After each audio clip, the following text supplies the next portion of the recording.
Hello everyone, আসসালামু আলাইকুম। আজকের সেহরিতে প্রথমে আমি নিয়েছি শুটকির ভর্তা দিয়ে। হঠাৎ করেই অনেক ঝাল ঝাল শুটকির ভর্তা খেতে ইচ্ছে করলো, আর তাই সাথে সাথে বানিয়েও ফেললাম। সাথে আবার শসাও নিয়েছিলাম, শসা দিয়ে শুটকির ভর্তা দিয়ে খাচ্ছিলাম। আমার কাছে ভীষণ ভালো লাগছিল খেতে, তাই আমি আরো একটু ভর্তা নিয়ে মাখিয়ে খাচ্ছি। আমি নিয়েছি গরুর মাংস দিয়ে, আর আজকের গরুর মাংসটা খেতে অনেক বেশি মজা হয়েছে।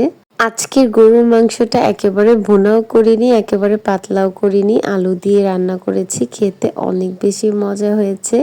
আর গরুর মাংসের আমি হাড়ের পিসগুলো পছন্দ করি, তাই আমি হাড়ের পিসগুলো বেছে বেছে নিয়েছি। আর প্রত্যেকটা পিস খেতে অনেক বেশি মজা ছিল। মাখা সালাদ করিনি, শসা দিয়েই খাচ্ছি। তবে আজকের গরুর মাংসে রসুন কিন্তু আমি অনেক বেশি মিস করেছি। রসুন ছিল না, তাই দিতে পারিনি।